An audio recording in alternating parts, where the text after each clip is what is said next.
Hi everyone, Jillian here, coming at you from the future. I just wanted to jump on real quick before we get started with the show to let you know that we now have a Patreon and a PayPal. We really enjoy making this podcast for you, but unfortunately, it does come with a number of expenses. So if you would like to throw a little monetary support our way, we would love you forever. We also will be putting out bonus episodes for any donors over the $5 level on Patreon as our gift to you and a little thank you.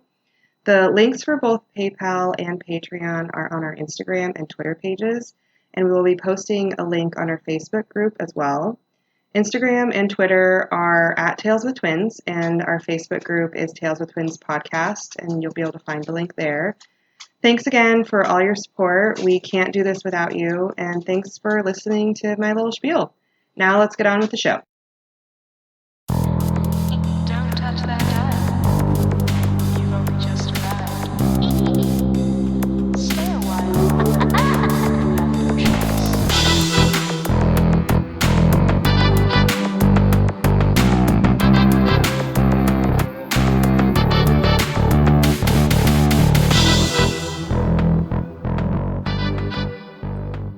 Hello, everybody. Oh my god. Oh my god. We just lost everyone.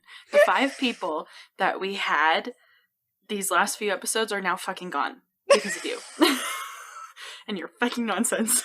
I just want to. I'm trying to get creative with it. I'm you know? so kidding. I love it. It's really, really fun.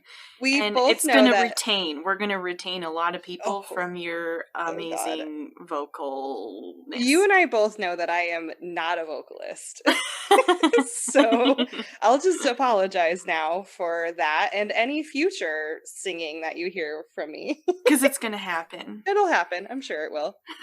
But probably not for me. Yes. Well, because the last few times I've kind of like thought about it. This time I was just like, okay, oh gosh, we're starting. What is it going to be? What do I do? And that's what it was. And I always make Jillian start out because I have social anxiety. Yes.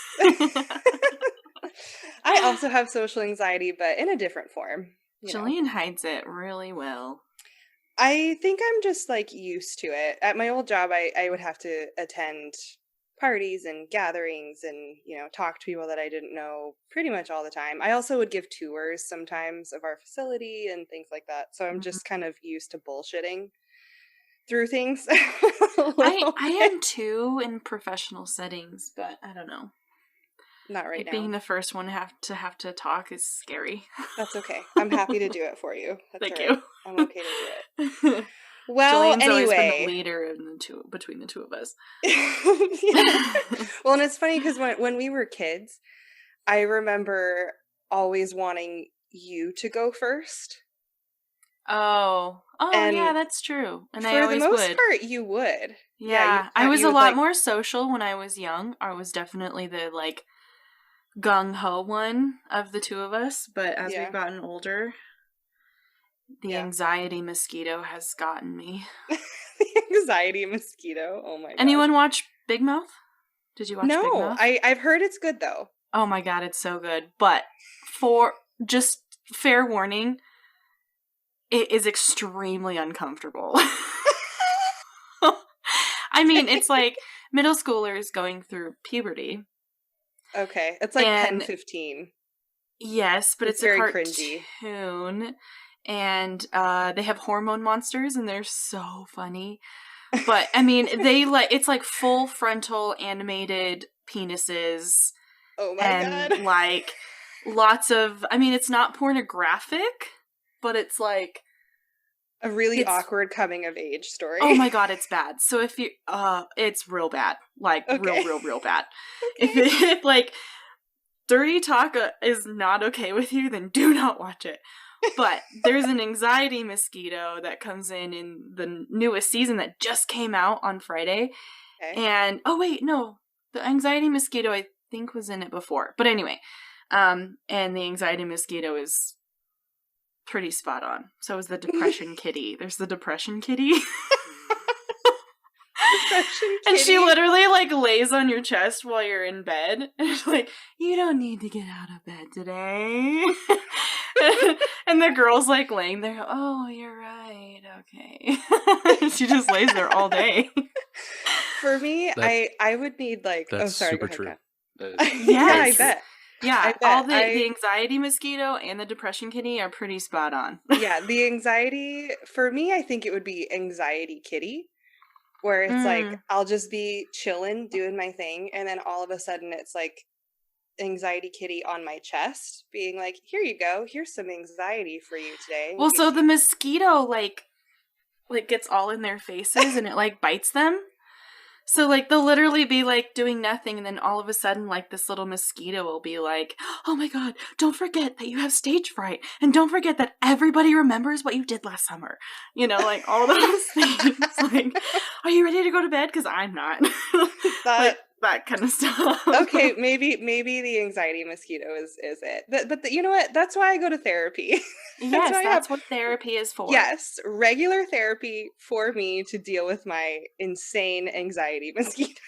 And praise the Lord to our sweet, sweet therapists that Yes. help us fucking function. Yes, thank you. Hi, you know who you are if you're Yes, listening. if they're listening. I don't doubt know it, if but she you will. never know. Yeah. Oh my gosh, that's funny. Anyway, we haven't even told people what they're listening to, so we should probably do that. Oh God, sorry. Okay, anyway, welcome to Tales with Twins, a Yes. podcast where we talk about all kinds of weird shit. I am one half of your hosts. I'm Jillian. I am the older of the two of us, and we are identical twins. Yes, and I'm Paige. And yeah, welcome to our podcast where we talk about murder, paranormal, UFOs, cryptids, Yep. anything weird. Ghosties. Yes. Anything weird, you're gonna catch it here. Yes. My pronouns, this is Jillian again. Hi. My pronouns are she, her. Paige? Sorry, I was drinking. I'm also she, her. We And also then have we've- our brother Kyle on the line, Yes. big brother Kyle. His pronouns are he, him. He has stepped away from the microphone for the moment, but that's okay. You'll probably hear him at some point. So yeah, he's kind of there in the background, helping us out, being supportive. Yes. Yeah. He makes So magic happen. let's see, what are you drinking tonight? Let's just like bullshit here for a little bit. Because we haven't already enough. Yeah, that's true. I am drinking another mule with that $30 bottle of pear vodka. If you don't know what I'm talking about, check out one of the earlier episodes. I don't know which one it is. It's the Summerton okay. Man, maybe? I don't know. Maybe. There's an episode where I talk about where I purchased this $30 bottle of pear vodka by accident, and now I'm attempting to use it all. So I made a mule of sorts. So it's got the pear vodka and the ginger beer, and then a little bit of maple syrup, and then some cinnamon. That So, cinnamon. It really stepped up the pear vodka game because I've made one of these before without the cinnamon, and it was very like, ooh, this is weird. But with the cinnamon, it makes it taste like a spiced pear. What it made goes- you think to put cinnamon in it? I don't know. Well, we made drinks like a couple weeks ago that had cinnamon in it. Like that was part of Okay. the recipe. Okay. So then I was like, oh, why don't I just do that again? Like that actually was really, really delicious. So I just thought I would put it in there, and it actually was a game changer. That's very innovative of you. I would It's have never really thought about that. good. It's real good. Okay. That's exciting. Well, let's see. I have a mystery drink that my husband Jeremy made for me. It's pink. It is pink. It's got gin, cranberry juice, simple syrup. Oh, nope, he's shaking his head. I don't know what's in it. There's gin in it. That's what I know. Nope, vodka? There's vodka in it. He's still shaking Vodka. his head at me. There is vodka in this. Okay. And I think there is actually some cranberry juice and simple syrup, and then nope, no simple syrup. And then some bubbly water. That sounds There might good. be like lemon juice or lime juice or something. I don't know, one of the two. Okay. But it's mystery. It's pink. That's all I know is it's pink and it's good and I like it. Yum. It looks fancy, and your glass is very retro. My coupe, I got it at a thrift store. It's crystal, Oh. actually. I found out that it's real crystal. I got a No set of way. 5 for like That's $5 so cool. of crystal coupes. Yes, I was very Dang. thrilled. It was a good one. That's super fancy. How Yeah. fun. I'm kind of jelly.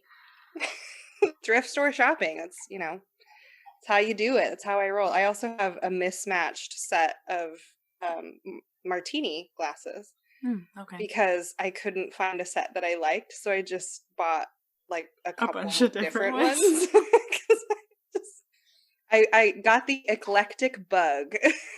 Oh, that's hilarious. Ready to mix things up. Yes. People on their toes with their martini glasses. Yes. All right. Before I forget, though, since I do have a mule, my drink is loud. I'm sorry, everyone, but that's just kind of how it goes. Oh, yeah. Sorry. We're still going to drink. It makes us more fun. It does. It does make it more fun. And then I guess while we're on the topic of that, we are trying to record this across the country from each other. So forgive us for any like weird lag or whatever that might happen.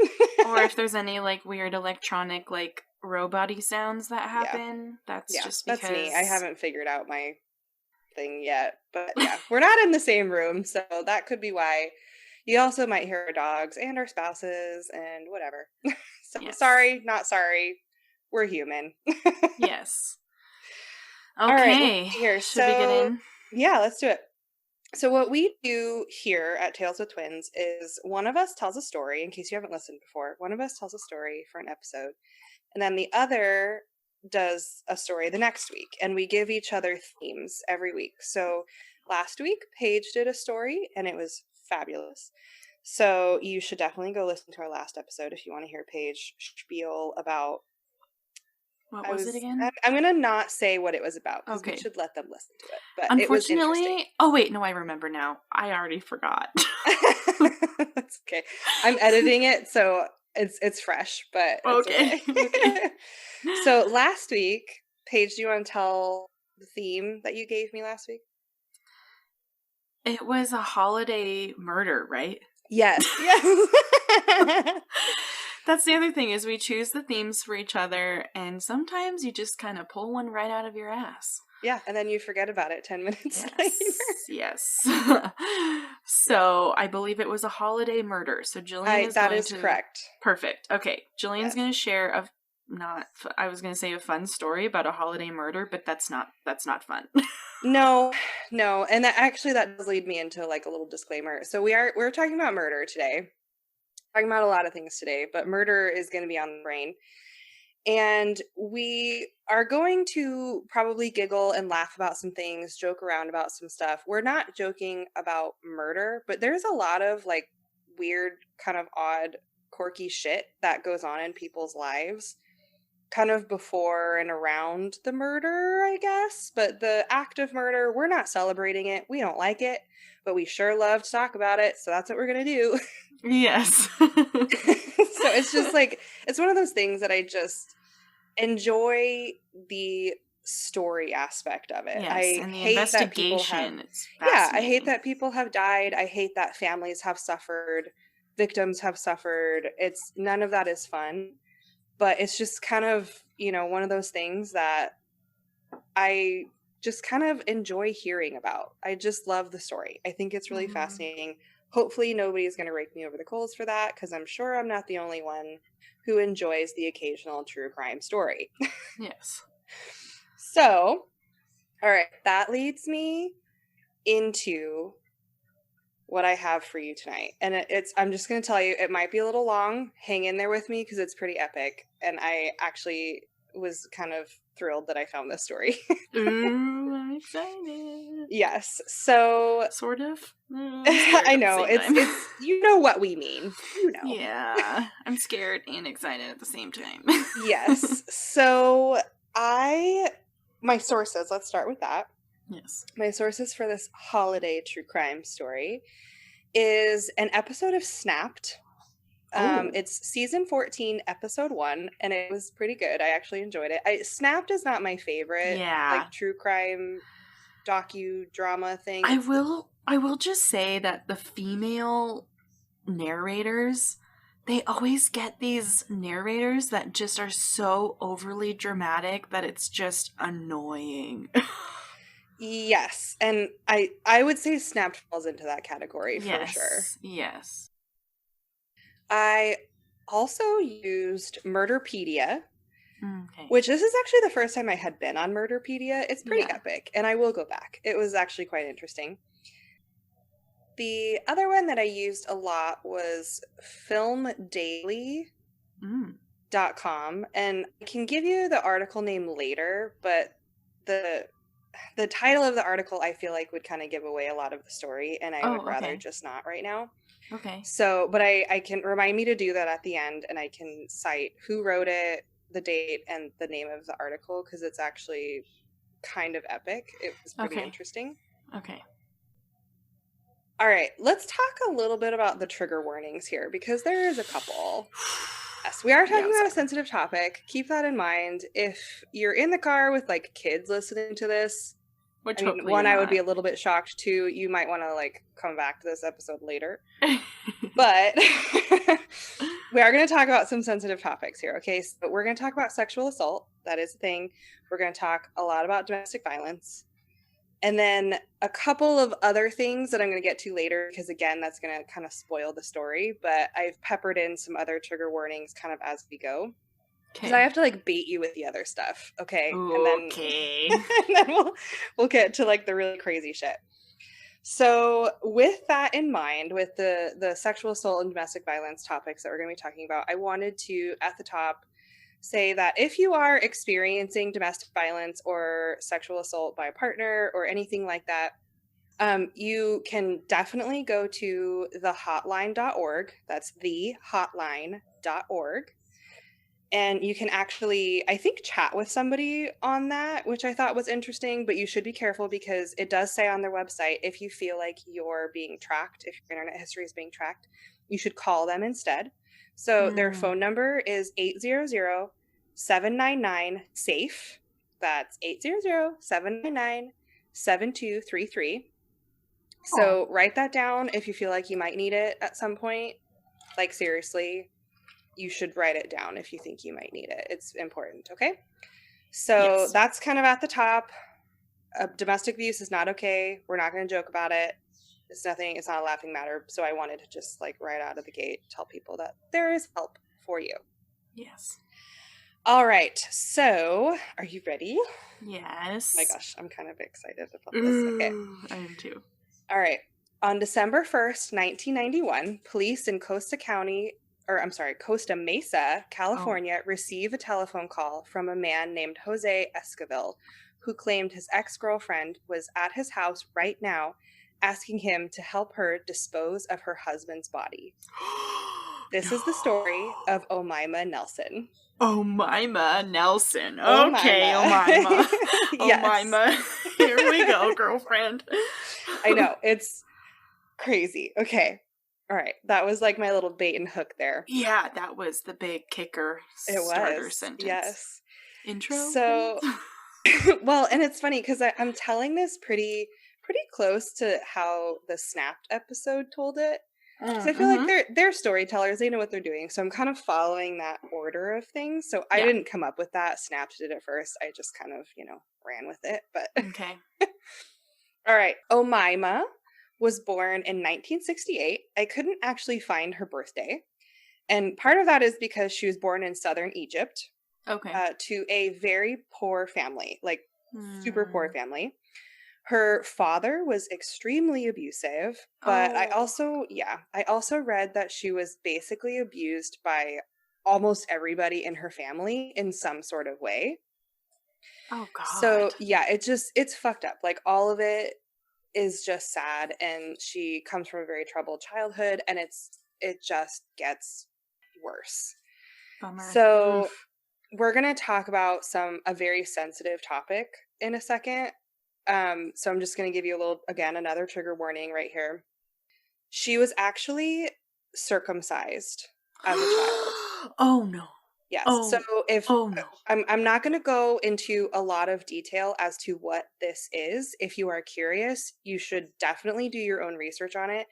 It is so graphic, just the thought of it. I mean, I didn't even see any pictures. I didn't even read the actual, like, what the procedure was, Oh my because I god. was so, like, put off by it. Oh. But it is something that still happens to Yes. this day. Yes.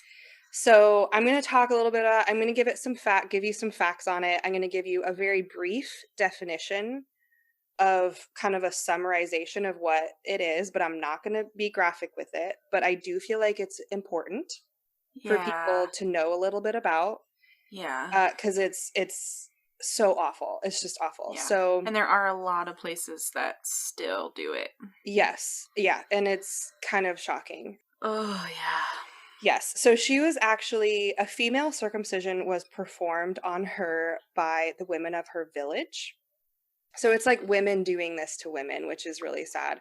Yeah. And that was without sterile instruments or anesthesia. It is still common in certain parts of Africa. That's just, Mhm. kind of something that they do. In the Middle East, right? Do they do that in the Yeah, Middle I East? think it's also in the Middle East and in parts of China, I believe also. Again, Oh like wow. that's just kind of from what I remember reading.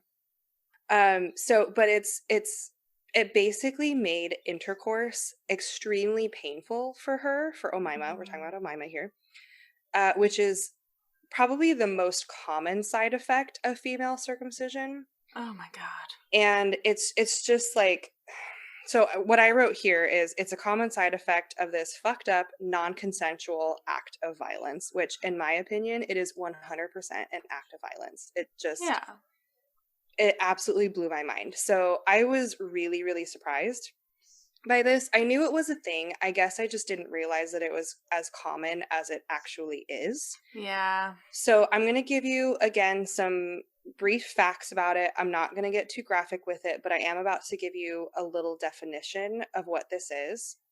Mhm. So, female genital mutilation, or FGM, involves the partial or total removal of external female genitalia, Yep. or another injury to female genital organs for non-medical reasons. And I want to Mhm. emphasize that this is a non-medical procedure. Yeah. From what I read, it's basically a procedure that they do to ensure virginity, Oh my which god. makes absolutely no fucking sense in any Yeah. way, shape, or form. Okay, sorry, Yeah. that was my soapbox there. And Okay. I just want to preface, like, this does fall really closely in line with, like, male circumcision too, which is a huge debatable topic, especially in my field as a doula. Like, it's a huge, huge, huge issue. Mm-hmm. You know, there's people on both sides of the fence on this one. Though the difference between the two is that there theoretically could be a debate for the medical necessity of a circumcision of a person with a penis, though we don't need to get into my personal preferences, but medically speaking, you could argue that point. Yes. I guess.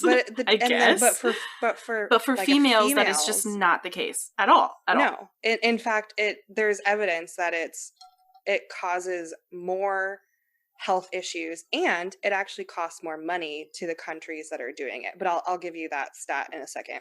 Okay. So, this is all from the World Health Organization, these little like facts that I'm about to give you. Yeah. So the practice has no health benefits for girls or women, or I'm going to add an addendum to this, or anybody with a vagina. There's no medical benefit for it at all in any way, shape, or form. FGM, or female genital mutilation, can cause severe bleeding and problems urinating. Oh my god. Later, it can cause cysts, infections, as well as complications in childbirth, and this is a big one, and increased risk of newborn deaths. Oh my god. Yeah. So it's just like, I didn't know that. I feel like I should know that, but I did not know that.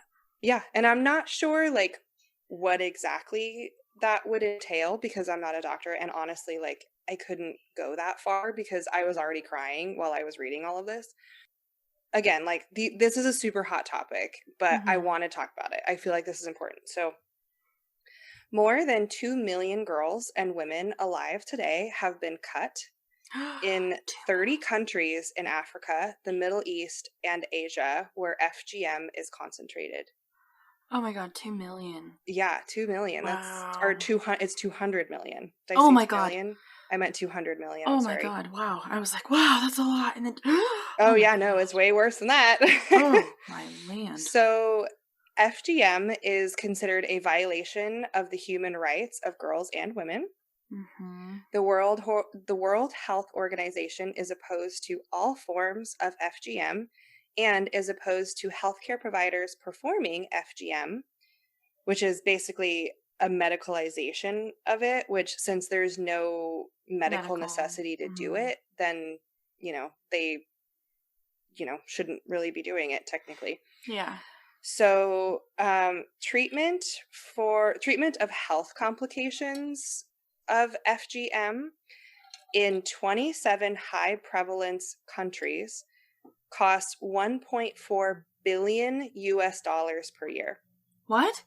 So it basically is saying that with all of the 27 countries, it costs $1.4 billion of extra medical costs to that country.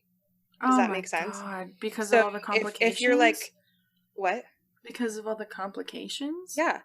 Yeah. So if you're kind of a dollars and cents kind of person, this one should be convincing to you, because it's costing the government money to actually have to treat the people that this happens to. Oh my god. I know. So it's horrendous. Yes. Yes. So if you want to help, I wanted to help. The moment I read this, I was like, I will just donate right now. Yes. So I ended up donating to a nonprofit named it's just Orchid Project. Orchidproject.org is what it is. And it's based in the UK. So, and they're basically trying to fight, this. So I'll read their kind of mission statement. So Orchid Project is an NGO catalyzing the global movement to end female genital cutting. FGC, they call it FGC. Okay. FGC is a human rights violation that harms the lives of girls, women, and their communities. Orchid Project partners with pioneering grassroots organizations around the world and share knowledge and best practices to accelerate change. Orchid Project they also advocate among governments and global leaders to ensure work to end FGC is prioritized. Together, we can create a world free of FGC, which is female genital cutting. Mm-hmm. Wow. Okay. So, yeah. Okay, I'm going to get off my soapbox now. We'll get back to the story, but I felt like that was really important. Yes. I hope that wasn't overly graphic, but just, creating some awareness here. I feel like it was, important for everybody to hear it. Yeah. All right, so I'm going to get back to the story.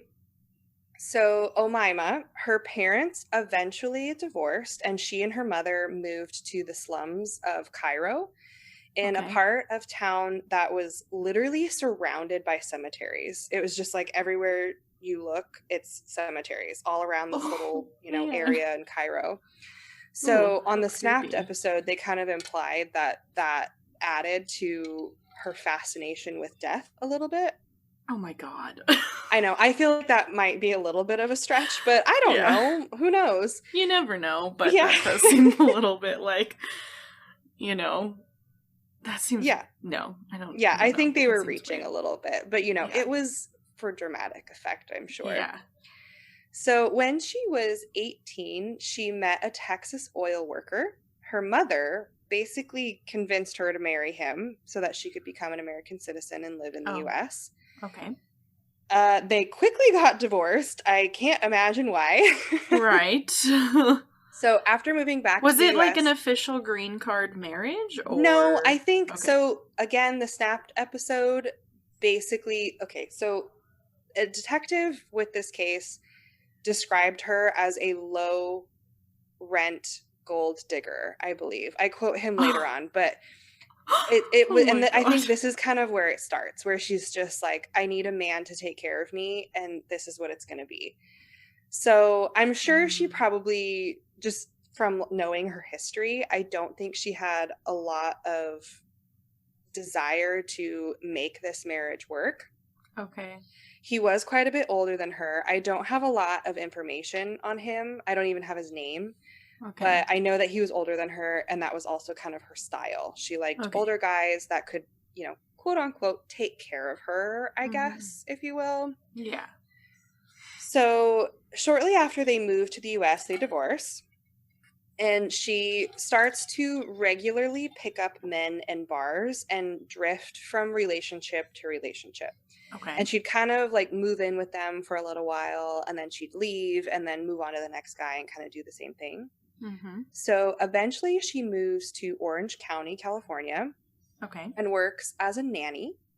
Hmm. And sometimes she even got modeling jobs because she is beautiful. If you look up photos of her, she is quite stunning. She's Egyptian. She has this like really nice bronze brown skin. She's a total package. She's got like a rockin' body, and you know, she's just hot. That's the easiest way to put it. She's smoking hot. I'm gonna look her up. What? I'm gonna look her up. Yeah, Omaima Nelson. It's I can spell her name for you. Let's see here. Omaima is how you spell her first name. And she really is like the total package. So let me see here. Where did I get back? Okay, yeah. So Oh my God, I totally typed it into the wrong website. I was accidentally on the King Supers click list. Oh website. no, they're not gonna know what that is. Oh my gosh. So while you're doing that, I'll keep talking. So in October of 1991, Paige and I were approximately 1 year old. Oh my gosh, yeah. She is 23 and meets her next target, and his name is Bill Nelson. So Okay. Bill is a larger than life personality. From everybody that they interviewed about Bill on the Snapped episode, he was just, when he entered the room, people liked him. That's just kind of how he was. He had this really big personality. He was 56 years old. Keep in mind, she's 23. What was his name again? His name is Bill Nelson. Bill Nelson. Okay. Yes. He's 56 years old. He has 5 kids and 17 grandkids at the time. Wow. Okay. I know. Go Bill. I know. He was a part-time computer programmer. He was also a pilot who coincidentally, or maybe not so coincidentally, ended up actually serving time in prison because he was busted transporting drugs on his airplane from Mexico. Oh my God. So yeah, he's also kind of a drug runner. So he's not completely like, he has a record. Okay. But for the most part, like, you know, he relatively speaking has his life somewhat together. Some people even speculated if he was somehow in the CIA. Whoa. That was something that they just kind of like casually threw out on the Snapped episode, and it's like, okay, are you going to back that up with anything? You're not even no, going to talk okay, about it? Guess not. All right, that's it. Okay, moving on. Moving on. So I actually didn't even put that in my notes because I was just like, I don't think that, you know, one person probably thinks that.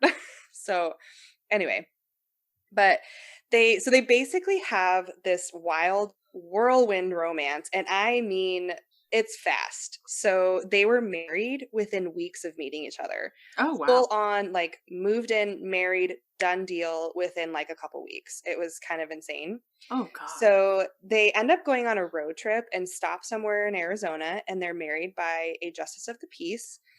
I think this was end of October or actually, no, I think it was early mid-November, actually, now that I'm thinking about it. Again, like, they meet in October, married by November. It's just kind of crazy. That's a thing. I know. People know who you're marrying, okay? Like, don't go get married after weeks of knowing somebody, all right? Yeah. Just don't do it. It's not good. And here's why. I'm going to tell you why. It could be a murder. So, as you might imagine, Bill's kids, well, I shouldn't say all of Bill's kids, but some of his some of his kids were not super pleased with him marrying this younger woman. Right. And I kind of don't blame them. In fact, she was younger than some of his kids. Oh my gosh.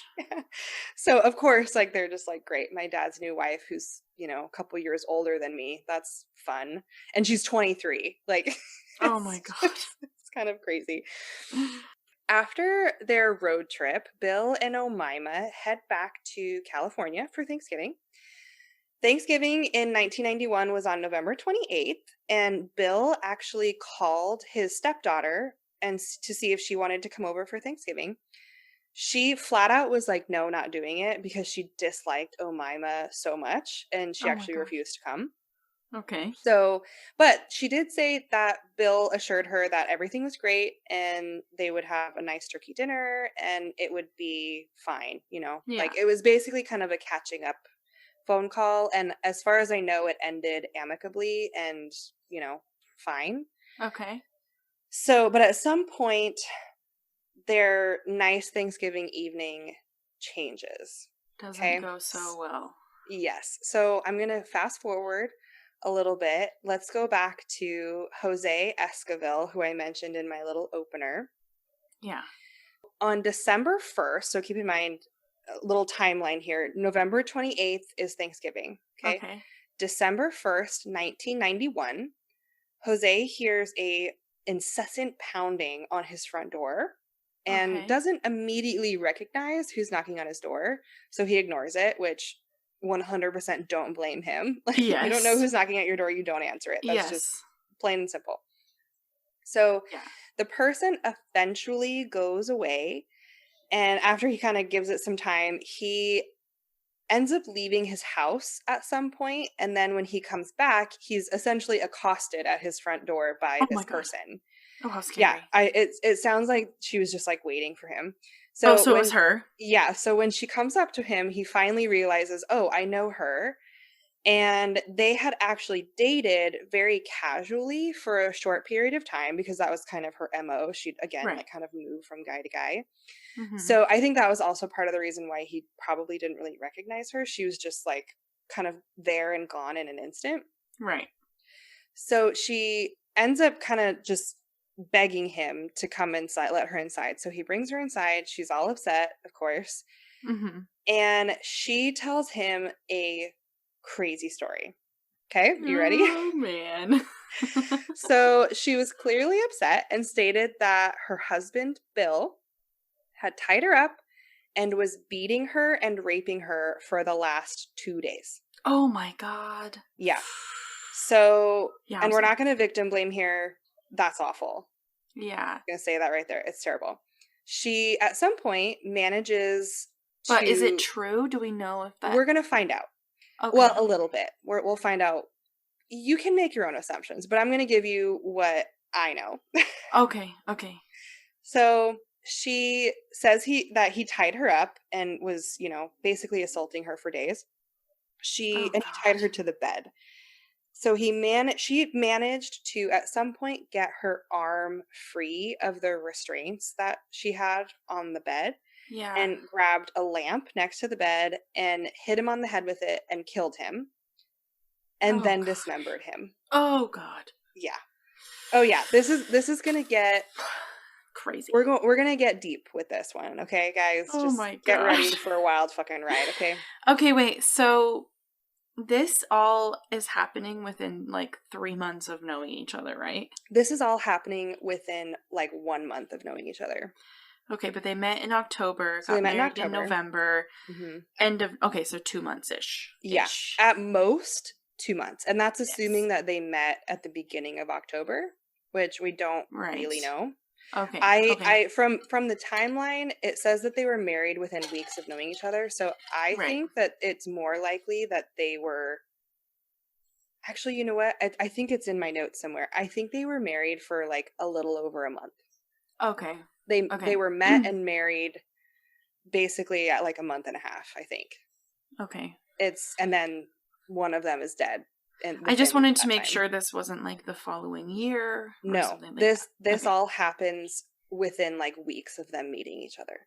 Oh my god. Yeah, That makes that's it what I even more mean. It was wild. whirlwind, I tell you what. Okay, all right. Yeah. Yeah. So it was crazy. All right. So then she dismembers him. God. She Oh my also God. told Jose, again, the ex-boyfriend that she's, spewing all of this to right now. She states that she needs his help to get a truck to get rid of the body. So Oh now my she's God. basically asking him to help her dispose of his remains, essentially. Oh my god. She would Do we find out why she chose him? no, Because it seems actually. like things were just so, like, flighty with this guy. Like, why I him? think knowing her, she probably racked her Rolodex a little bit and just probably went through who's the bleeding heart, who is most likely to help me, Okay. kind of Yeah. thing. And Okay. it might be like a proximity thing. Maybe he lived somewhat close to her. I don't really know. They didn't really specify. Okay. But it does get more interesting for sure. So Okay. get ready for this wild the zest fucking ride. is coming. Yeah. So she also tells him that she would basically pay him what's left in Bill's bank account, which is $75,000. So he's Oh my land. yeah, obviously doing pretty well for himself. Holy shit. And I mean, he's not a millionaire, but still, I don't have $75,000 in my Yeah, bank I can't even account. imagine having $75,000 in No, my bank no. account. But he's got it. He's got it somewhere apparently. And she said that she also would give him 2 of Bill's motorcycles as Oh my payment god. to help her dispose of Bill's body. Oh man. And this is actually kind of crazy. This next part is, in my opinion, a little bit funny. Somebody's died, so it's not like really funny, but it's a little serendipitous. Jose plays along because he's probably like a true crime junkie. I have a feeling, like, knowing this guy, he's probably a true crime junkie and is like, I know what to do in this situation. Oh gosh. So he plays along and he says, okay, all right, hold on a second. I hear you. I'm going to go get my truck. I'll be back in a few minutes. He immediately drives to the nearest payphone and calls the police. Oh, thank God. Thank God Yes. for sane thoughts. Jose? I know. Is that his I name, was Jose? just like, oh my God, this guy has his shit together. Whoever he Oh. is. Oh man. I feel like most of the time when you're watching or listening to these true crime shit things and this type of thing happens, they like help for a while and then they get busted and then they're like, yeah, I helped. But very rarely or they lie actually. about it. It's like, no, I swear I didn't help. And then they actually did. Well, this guy straight up did not help her at Oh all. my God, thank God. Yeah, For he your told her to sanity, wait sir. there, which I think was also kind of brilliant. It's like, okay, stay here. I'll be back. I'm going to come get you, and then we'll figure this out. So he knows where she is. So now he can basically tell the police, she's literally sitting on my couch right now. Okay? But you gotta fucking hurry, because I can't keep her from not getting suspicious. Yeah. So, well, they do. So they get there pretty quickly. Omaima, of course, was expecting Jose to walk through the door. She was a little bit surprised when detectives waltz through the door and start questioning her. Oh my God. She's like, what are you doing here? I know. I Well, wasn't it's talking actually, to you. You're not my ex-boyfriend. it's a little bit kind of what happened, I guess. Oh my God, you're They kidding. basically ask her what happened to her husband, and she's like, nothing. He's fine. He's just out of town. Oh And my so God. it's just like, okay, well, I'm pretty sure they'll figure out relatively soon that he's not out of town. Out of town. Yeah, it's Oh I my mean, God. and she knows where he is and what has taken place. So the thought that she, even for a second, thought that she could get away with that line right there of, no, he's out of town, is pretty shocking. And probably speaks a Yeah. little bit to her mental state at the time. Well, maybe she was like hoping that like she could play the whole like, oh yeah, he went out of town, and then when he doesn't come back, like, dang, he must have just run out on me. Yeah, what a bummer. Yeah, maybe. Oh my Who gosh. knows? Maybe. Well, I guess Omaima probably knows, but she's not saying. So this is when things get a little bit crazy, okay? And a little bit graphic. Oh God. So police officers start, while they're questioning her, there's police officers kind of everywhere, and they're kind of walking through the house. This is Jose's house, kind of, walking through the front yard and stuff like that. And they notice a black garbage bag in the front passenger seat of Omaima's car. No, she had him in the front seat. Oh my god. I don't know why, but that just... Well, it gets worse. that sounds really strange. Oh, it is. I mean, the whole thing is strange. I mean, she murdered him, but then to put him next to you in the car? Yeah. Yeah. It's really weird. It's gonna get so much weirder. I can't even, like, I'm trying to not, like, give it all away, but it's gonna get so much weirder. I'm sorry. Starting with this, that I'm about to tell you. Okay. So the police officer that is kind of walking around in the front yard notices this garbage bag in her passenger seat. He opens the door, pulls the bag out, opens the bag, and immediately drops it, and out spills human organs. Oh, no. Oh. Yeah. Okay, that's not funny anymore. No, it's not funny. No. That makes it even worse. Not only was his dead body just in there, but it was, I can't even say it. Yeah, it's gross. It's gross. Icky. Yeah, it's not great. It's definitely not great. And it's very telling, I suppose, of what they're going to find in the not so distant future. Oh, I'm gonna, like, hint at that. Oh, I'm feeling nauseated. Well, okay. Well, it's not gonna get any better, so just get ready. Okay. If we need to take a break, let me know. Maybe I need. I warned you. This one was a doozy. I know, and I was like, I think I can handle it. I can handle it. You can do this. But this is icky. It's so different when you're, like, watching it on TV, and it's like, I don't know why it feels different, but, like, when we're just, like, trying to have a conversation about this, and, like, oh my god. Yeah, it's not great. Definitely not great. Let me go make myself another drink. Okay. I'm gonna need that to get through the rest of this. Is that okay? Okay. That's fair. Yes, that's fair. Okay. All right. The coroner that inspected the human organs that came out of this bag. Oh, coroner. You said coroner. I thought you said coroner. No, well, I'm sure I probably did say it that way, but I meant coroner. The coroner. The coroner. Okay. He inspected the lungs, and he basically came to the conclusion that whoever the lungs belonged to was a smoker. Okay. Because they had carbon stains on them, which I thought was kind of fascinating. I mean, it doesn't surprise me that, you know, smoking would have that effect on your lungs, but it's kind of weird. I mean, like, when you go to Body Worlds, like, remember the Body Worlds exhibit? Oh gosh, that was so fascinating. It was so cool. If anyone's never heard of Body Worlds, it's basically, it sounds really disturbing. Yes. But it's so interesting. It's people who have donated their bodies to science, but these bodies are then, like, how would you describe it? They're, like, plasticized, I guess, but they're, like, yes. And, like, placed, like, sometimes you can see, like, inside the body a little bit, and it's, like, or a lot of it. Like, yeah, a lot of it. But anyways, it is so, so, so cool. It's a little bit sad, because it's, like, you can see, like, people's tattoos that they had, and things like that. Them are young, and yeah, so it's sad, but it's really cool.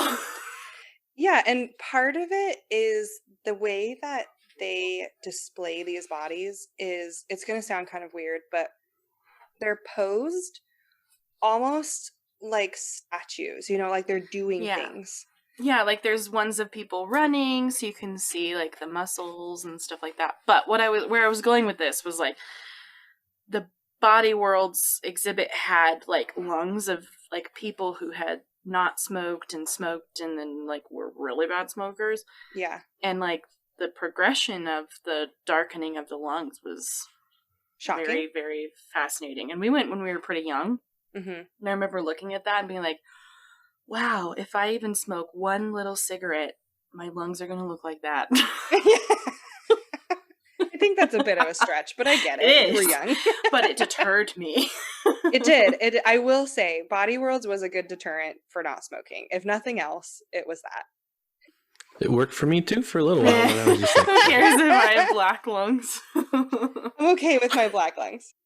Well, I didn't actually smoke, but, you know, use a vaporizer, but for no stupid reason. I never was a smoker to begin with. I don't even know why I started it. Well, Oh, at least yeah. you know that about yourself. It's like, no, I Yeah. literally started for no reason. Oh my god, that's good. Well, anyway, Body World was fascinating, but yes, that did kind of happen with this guy's lungs. It was they could tell pretty immediately that he was a smoker, which I just thought was kind of fascinating. It has Yeah, nothing to do that's with cool. anything, but I thought it was fascinating. Let's see. They were now considering this case a homicide, seeing as they have found human organs in a bag in her car. Right. It was time to move it from missing persons suspicious behavior to full-on homicide. Right. Oh my gosh. Yeah, Oh my gosh. and they promptly whisk Omaima away to be interrogated at a local police station, obviously. Hopefully. Hopefully. They do. Oh they dear, do. you're fine. Go Yeah. on your merry way. Where did you No, find they these don't do that. organs? They definitely interrogate the shit out of her. Oh, thank God. Yeah, and I remember what was weird. They made kind of a big deal about this in the Snapped episode. The detectives that were interviewing her notice that they interview her for like 3 or 4 hours, Mm-hmm. and she hardly ever sits down in the entire 3 to 4 hour interrogation, which they said is weird. That You know, is weird. normally they're sitting down talking to them, but she was basically like pacing the room and just like talking about nothing Oh for my like God. 4 hours. Like she's kind of losing it. Well, that, or she was just trying maybe to be charming. I'm not sure. And she's just like, no, like Oh. I'm just gonna be kind of this dumb bimbo and just like chit chat about literally nothing. And if I walk around, maybe you'll think I'm pretty. I don't know. That's speculation on my part. I don't really know. But what I do Oh, I know see. is that she hardly ever sits down. That's weird. Okay. Yeah. Then they ask her if she told Jose that she killed her husband. And she basically says he doesn't know, quote, he doesn't know what he's talking about. He wishes I killed my husband. What? Yeah, What and in the world? continues to deny that Bill is dead. She insists that he's not dead, that he's out of town. But yeah, she basically her tone with that phrase, like he wishes I killed my husband, was that like he wants me. So Of he course would he say this to get me in trouble. Yeah, like he wishes I killed my husband so that him and I could be together. That was the tone that was implied by that Oh statement. my God. Yeah, The and narcissism. they play her saying that on the Snapped episode. So I'm pretty confident that that's what she was implying. That's what it made it sound like, was that he wanted her, but she was married, so he would love for her husband to be dead so that they could be together. I'm sure Jose has other feelings about that, but we actually don't know because that's the last we hear of him. But anyway. Wow, what a narcissistic diva. I know, it's kind of... At this point, she's clearly just trying to not talk about what she needs to talk about. Yeah. And is trying to still cover it up because she's still denying that he's dead. Let's see. Okay, so what does she say about the organs in her car? That's what I was just wondering. Like, yeah, I mean they the have organs in your fucking car. Yes, they have some pretty good evidence. There are human organs in your car, lady. What do you have to say about that? She basically says, I'm pretty sure that Bill killed somebody and those are their organs. Oh my God. I know. So now she's trying to flip it around on poor Bill, who is murdered. Yeah, is clearly probably dead at this point and cannot defend himself. But yeah, she tries to kind of spin it around and say that that was Bill's victim, not hers. She didn't kill anybody. Bill did. Oh my God. And that's part of the reason why she doesn't know where he is. Okay. So, and reminder, Bill did have a checkered past. Again, like he was a drug runner, but as far as we know, he was definitely not a murderer. Right. But she also says that he regularly would tie her up to the bed and rape her frequently. Oh. Yeah, so she's alleging abuse and all kinds of crazy stuff, which, you know, we don't really know for sure, but they do take her to a hospital to have a rape kit done. She also has a lot of cuts and bruises on her body that are kind of just all over the place. And so they wanted to document those and take photos of those, and that has to be done at the hospital while they're doing her rape kit. So I'm going to pause on Omaima for a second. We are going to step into police officer shoes here for a second Okay. and go to her house and kind of do a walkthrough and see if they can find any evidence. And initially, police don't find much in their apartment, but they do notice that it's really cluttered and like there's computer equipment everywhere. It's in boxes, it's, you know, on all the shelves. It's literally everywhere. And it was That's kind of like a weird. clutter nightmare a little bit. I wouldn't say quite like an intense hoarding situation, but they showed pictures and it was full. Well, tech people have a tendency to hoard tech equipment. That actually makes a lot of sense. Okay. Yeah. So yeah, and I think he was an IT guy, or no, he was a programmer. I think a part-time programmer. That's what he was. So yeah, he had a whole bunch of computer parts, and that was kind of like taking over their apartment a little bit. And so that was kind of the first thing that they notice. The more they walk around the house, the more they kind of notice little bits and things that seem to be amiss. Wait, So okay. they notice that there is a small amount of blood kind of dropped randomly on the carpets. Whoa. And yeah, and there is kind of a blood smear, a small one, like maybe the size of like a thumbnail or finger. something, a blood okay. smear on the doorknob. And it's kind of just scattered. So that's when they start kind of leading, you know, going through this apartment, and the blood is leading them to certain parts of this apartment, and they go through some of the boxes that are in this apartment, and they open one of them, and they find I'm a scared. broken lamp, Okay. a clothes iron with Okay. blood and hair on it, and human body parts. Oh, there we go. There it Yeah. is. Right there. Yeah. Okay. Yeah, let's just take a breath there for a second. Yeah. All right, I'm going to give you another trigger warning here, everybody, so get ready. I don't want to like give too much away, but this is going to get gross into kind of a borderline cannibalism situation here for a little bit. So just a heads up, that's coming. Oh, God. Yeah. So after they go through this box, Why do they I have to listen to this? Why can't I just I'm skip gonna try it? to keep it brief, but I'm gonna tell you right now, it's fucking gross. Okay. Okay. All right. They end up finding a pair of severed hands Oh. in a frying pan, Oh, no. No. with leftover turkey meat. Yeah. Yeah. I'm going I to have no describe Paige's words. face really quick. She's covering her face, so that's that. I just don't even know what to say. So they were Kyle literally is being just... stoic, which means that he's freaked out. 'Cause Kyle's never just stoic unless there's something wrong. Yeah. And now his face is bright red from us pointing it out. Okay, so wait. There's literally just chopped off hands, fingernails, bones, everything, laying in a frying pan? Yeah. Yeah. They show a photo of it, actually. They don't show like the nubby part. They blur that part out, but you see his hands. Oh, and God. it's literally his entire hand.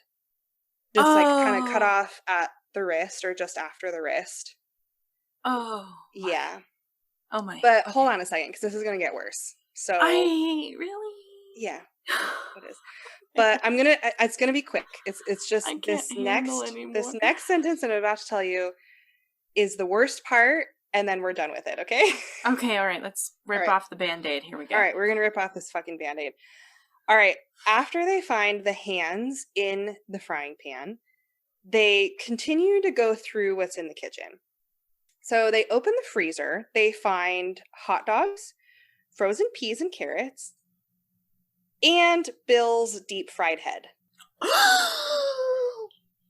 I'm sorry. Jillian, this is... This is probably... I've listened to a lot of true crime shit. I've watched a lot of true crime documentaries. I'm sorry, this is the worst fucking thing I've ever heard in my life. No, that's not true. I've heard some bad. Jeffrey Dahmer, I feel like, is a little worse. No, But there's April Tinsley is the fucking worst one. That's the worst one I've ever heard in my life. And okay, well, we'll make a Anyway. note. We're not going to cover April Tinsley. yeah, we're not going to do April Tinsley. Not happening because it's awful. But this is Up there. probably just as bad. And only because April Tinsley is a child. But as far as graphicness, this is the worst. I can't even. I know. Even. Well, and there was even like one other thing that I read in one of in the article that I kind of pulled some of this from. They didn't talk about it in the Snapped episode, and I think part of it is because it was too graphic. So I actually am not even going to say what it was because it was pretty disgusting. I don't even remember. And I'm also really not sure if it was true. So that's the other reason why I don't want to say it. But it was, if anybody's curious, I can actually give you the name of that article now if you'd like, because that I didn't want to, give too much away. So the article I'm talking about is from Film Daily. The article is by Bianca Myrtle. It was posted on April 17th, 2020, so fairly recently. And the title is called Omaima Nelson, the Thanksgiving Butcher Carved Up Her Husband. So if you're curious, that's where I found it. And there is a little like tidbit of information in there that I just didn't want to share because I felt like it was too gross. But if you want to read it, go for it. It's in there. All right, we're going to move on from like the really, really gross shit. They will imply some cannibalism a little bit later on, but I'm not going to go into like anything else about Does that. Does she say why she fried his head? No. I mean, his hair and everything? Like everything? Yeah. That seems kind of like a fuck you kind of thing. Yeah. Yeah, it does. Yeah, it does. Yeah, that's a good point. Yeah. Oh, I can't. She does go into some detail as to why she dismembered him, which I'll get to in a minute, which actually is quite fascinating in my opinion, but that's probably about all it is. My brain, my little heart, my little brain can't handle this. I know. That was I the thought grossest I was part. cut out for this, and I'm not. I know. This one is particularly gruesome, and now I'm wondering if I probably should have picked a different story, but it is too late. We are in it for the long haul, okay? Yep, we're in it. So this is happening. It's fine. I apologize to everybody, but we are here for this, okay? All right. In the bedroom, because we're leaving the kitchen now and we don't ever want to go back. So in the bedroom, they do indeed find evidence that someone had been tied up to the bed, and the bedposts were broken, and the mattress was soaked with blood, like too much blood, in their opinion. And they actually started to suspect that maybe Bill had been the one that was tied up. Yeah, that's kind of what I was thinking. Like, if she was on the bed, then there wouldn't have been that much blood. Like, I mean, if there was that much blood, there would have been a body print where she was sitting. Yes. Yeah. And it was, they implied that it was so much blood that whoever it was probably isn't alive anymore. I see. And, if she had been raped or, sexually assaulted or, in some way beaten where she had bled, it seemed, they make us think that it was too much blood for that. For sort of scenario. Got it. Which, again, not victim blaming. She might have been raped at some point in their relationship or multiple times. We honestly don't know. But in this situation, it seemed to not be the case. Right. In fact, that leads me to the next thing. Her rape kit actually came back negative. Okay. And they noted no signs of vaginal or anal trauma. Okay. There are other ways to be raped, where it wouldn't show signs of that kind of stuff. It's called sodomy. Yeah. So that's worth mentioning. There are ways to kind of, not rape somebody vaginally or anally. But whatever. We're going off into a little tangent that we don't need to go into right now. But the bottom line is, I don't want to victim blame. She could have been a victim of sexual assault at some point. But the rape kit came back negative. That's all I'm going to say about that. Okay? Yeah. All right. The other injuries that she sustained, seemed to be wounds that she got from somebody that was fighting back. And this next statement I thought was really weird. Snapped, the narrator on Snapped basically said that her injuries looked like injuries that you would get while you're dismembering someone, which I have What does that even mean? I know, and I have no idea how you would ever even like know that. You know, I mean, I know that Yeah. defensive wounds are a thing, and there are signs like you can kind of track a fight based on somebody's wounds. But I don't know how you could specifically say that cut right there on her arm is from dismembering someone, you know? Yeah, I mean, I could see, so, like, for example, there's a lot of Forensic Files episodes like this, where someone is, like, stabbed, and the person that, like, the murderer ends up having, like, cuts on their hands. Yeah. From basically, like, holding the knife, and then, like, slipping. Jamming it in, and then your hand slips down onto the blade, and then it cuts your hand. Yeah. So maybe there was something like something that, where she has like cuts on her hand from the knife. Yes, and I'd like to say she did this, okay? Like, so I'm not questioning her innocence here at all. I just thought that was a very bold statement on Snap's part. Okay.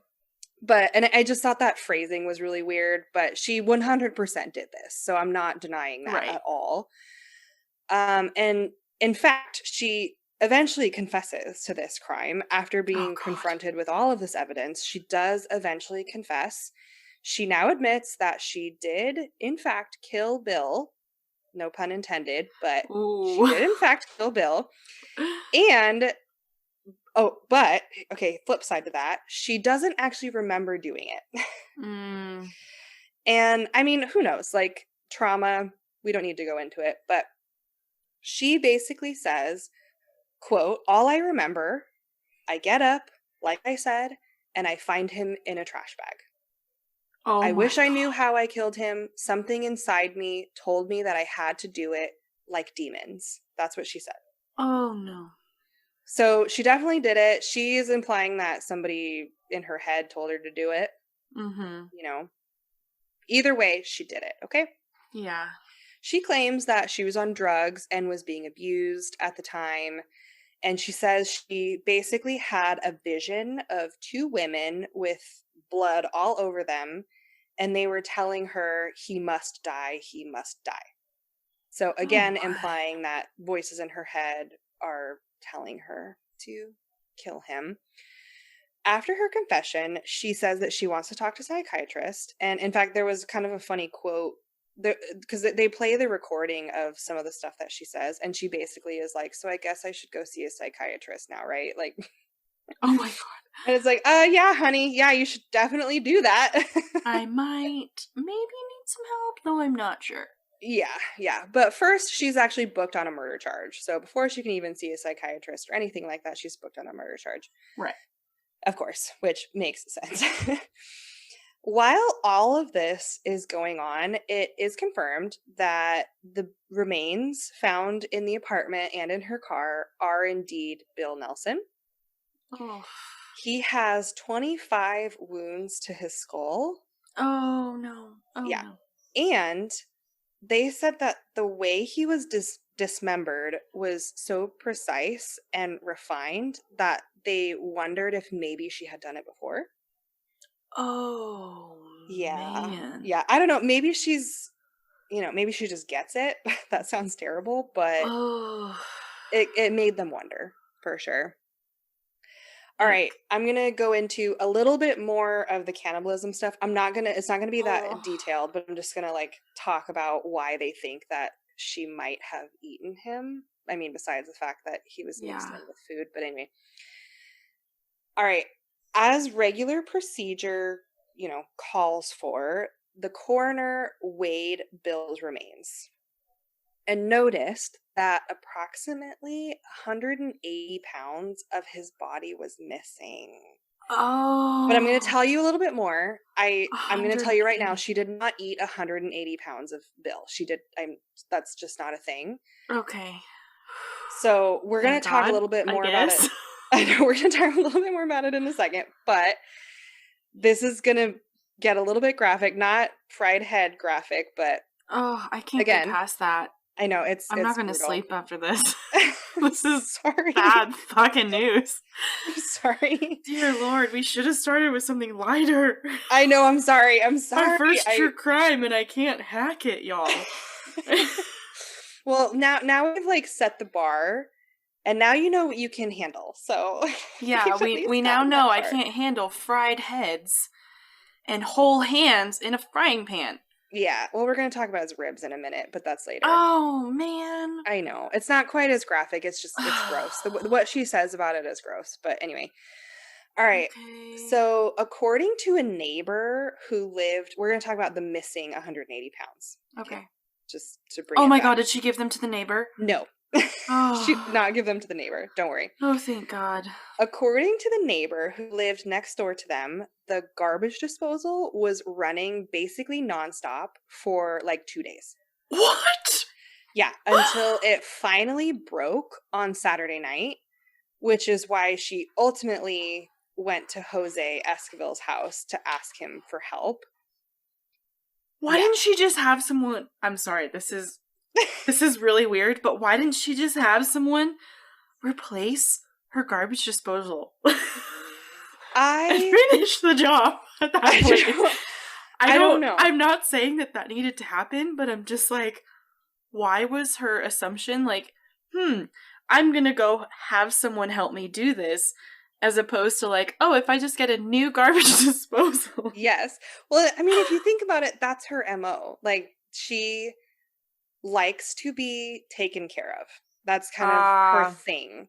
Nice full circle she there. Probably, that was unintentional. It actually wasn't unintentional, yes. Oh, yeah. But it kind of makes sense. That's her MO. She goes from guy to guy, gets the help she needs out of them, or gets whatever she needs out of them, and then moves on to the next one.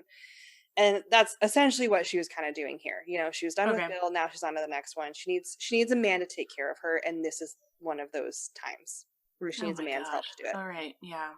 Yeah, good assumption. Which is disappointing. I mean, not that, you know, any part of this is great, but she got herself into this mess. She should be able to figure it out. That sounds terrible. She killed her husband, and that's not right. I'm just going to finish with that. Although, thank God she's a terrible, terrible murder cover-upper. Yeah, thank God she was bad at this. At least she was busted. Yeah. Oh, yeah. She got busted, definitely, in a big way. We'll get to that in a second. So, but anyway, so a lot of this missing 180 pounds probably went down the garbage disposal. Yeah. Investigators, of course, do wonder if maybe she ate parts of him. Because, again, he was mixed in with her food and, you know, stuff like that. I can't get over, like, the hands. Like, was she just frying the hands and just gonna, like, pick them up? I don't know. Let's I don't get that. Let's be clear. She was not in a good state of mind. Yeah. I mean, she just killed her husband, dismembered him, which should have never happened in the first place. And now I think she's just kind of like gone off the deep end a little bit. Oh, God. So, and her defense is that she's kind of crazy, which... Lost it. Okay. Yeah. I mean, I get it. It's nuts, okay? All right, let me see. Where did I leave off? But yeah, so the investigators, of course, do wonder, you know, if she might have eaten him. Mm-hmm. Yeah, it's intense. So while doing some digging, investigators find somewhat of a pattern with Omaima. Like I said, she would kind of go from guy to guy. And this is that quote that I kind of mentioned earlier. One of the investigators actually referred to her as a low-rent gold digger. Right. Which I don't love that term. That's his words. What that means. You said that earlier, and I don't understand what that means. It means that from what I could gather, the guys that she's going for aren't wealthy. Oh, okay. She just needs a place to crash and like needs somebody to give her $30 and that's it. So it's not like she's going around marrying these millionaires like a normal gold digger. She's kind of low rent where she just needs to crash and for somebody to take care of her for a couple weeks and then she's gone. Like a normal gold digger. I can't believe you just said that. That's hilarious. It's gonna go on a t-shirt someday, watch. Yes, I'm a normal gold digger. I'm a normal gold digger, not a low rent gold digger. Yeah, the catch is that my man is not rolling in it, so. Neither of us. Little did I know, he duped me. You knew what you were getting into. I'm so kidding. I'm so kidding. All right, but yeah, anyway, so he classified her as a low rent gold digger. Oh, and you know what? I should probably mention the investigators, the like key guys that are in this. At some point, let me see if I can find it. Okay, sorry, I found it. That took me a second. All right, the detectives in this little tale that I'm spinning for you is Robert Phillips and Frank Rudisil. Okay, I felt like I should mention them. They are in the Snapped episode if you would like to know, what they look like. They're in the Snapped episode. But so they are, basically kind of running this show here. All right, let me see here. So, yeah, I was actually one of them that called her a low rent gold digger, which I thought was oh my god. I don't remember which one it was, but it was one of them. That's quite the title. Yeah. So she essentially would pick up men in bars and then live with them for a while, rob them, and then leave. Oh, okay. I don't know how many times she did that, but they did actually track down a guy that happened to. She did that too. His name was Robert Hansen, and he said that she basically what was did his just name? that. Robert Hansen. Okay, sorry, cut out. That's okay. He said that she lived with him for a while and one day asked him for money.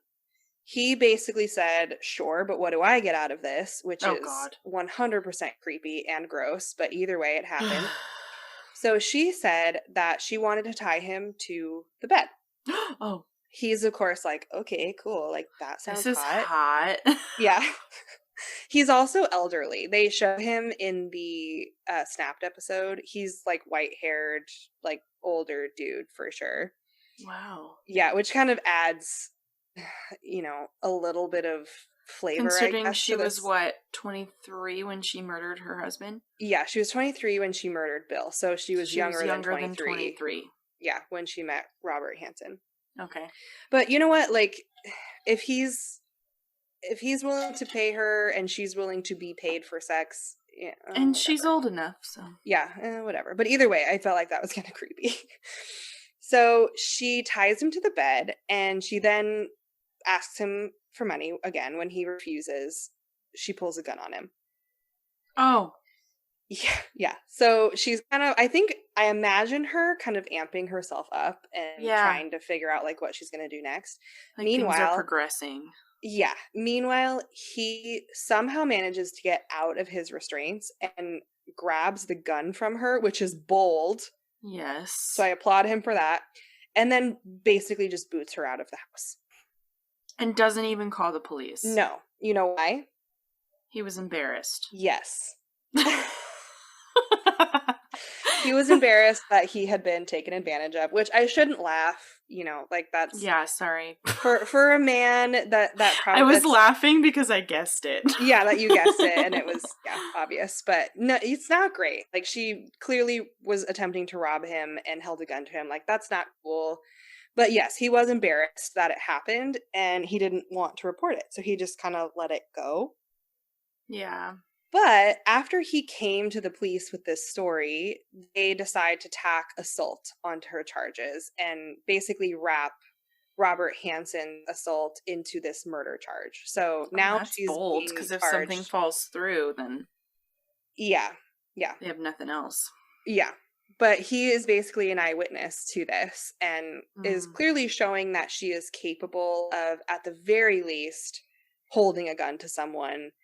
Which, if you're going to hold a gun to someone, they're going to shoot you. Like, that, you should know that. Like, they're willing to point it at you. They are willing to shoot you. Yeah.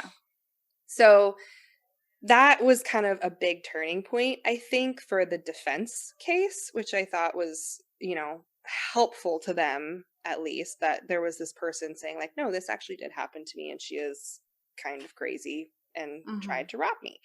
And she probably would have killed me. if, it didn't go the way it did. Yeah. Yeah. So in addition to being the world's worst sugar baby, she also has a shoplifting and battery charge.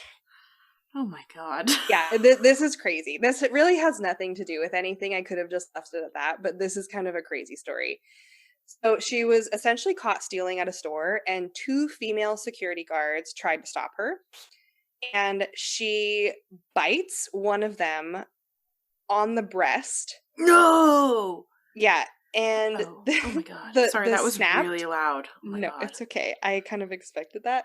The snapped episode was basically they said she almost bit her breast clean off, which I know. I think they were talking about nipple, not breast. Oh my God. But I don't know that for sure, because the thought of like trying to bite off an entire breast just doesn't seem feasible. Yeah. Kyle is straight up panicking right now. I'll stop saying biting off breast right now. I'm sorry. I'll stop talking about it. But I think they were talking about her nipple. And then after doing that, she grabbed the other security guard so hard by the crotch that she dropped her to her knees. Oh my God. Yeah. Yeah. So she's not sunshine and daisies. She's willing to do some crazy shit to get out of a situation. No kidding. Yeah, so that was her assault and battery charge that happened, previously, but it shows that she's nothing capable of violence. Oh my God. Yeah, and I mean, like she maimed one of these people. Like, it's not great. Yeah, by any that was means. a joke when I said that. Yeah. All right, now that detectives have a case, they're ready to go to trial. So trial begins on December 2nd, 1992. So if you remember almost a year the day, later. Yes. So it's a year and a day that Jose Esquivel called the police and she was arrested, which Right. I thought was kind of interesting. Yeah. Her life changed so dramatically in like less than a year almost. It's kind of intense. Anyway.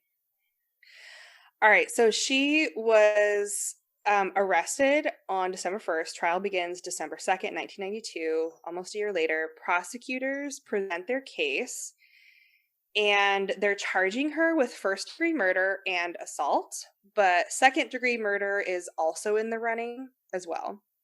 Okay. So I'm not a lawyer, so I'm going to do my best to describe the difference, but first-degree murder implies that or is basically premeditated murder. So they have to prove that she planned to kill him. And then second-degree murder takes out the premeditation. So she's still convicted of murder, but she wasn't premeditating it or planning. Yeah, it happened on the spot. Yeah, kind of on the fly or whatever. That's what it And meant. and they're also charging her with assault on Robert. What was his name? What's his face? Yeah, what's his face? Robert, what's his face? Yeah. No, Poor I should Robert. say it. He was a victim. I should say his name. Robert Hansen, that's his name. Okay, there we go. Sorry, Robert. Jillian, for anyone who doesn't know yet, Jillian's the more politically correct of the two of us. We both try really hard, but if you feel like we're not doing our part, let us know. We will evaluate it and well, no, I just mean adjust accordingly. You're the one. You're like just that statement right there. You were like, he's a victim. I need to make sure I give him a name, and I'm like, Joe, what's his face?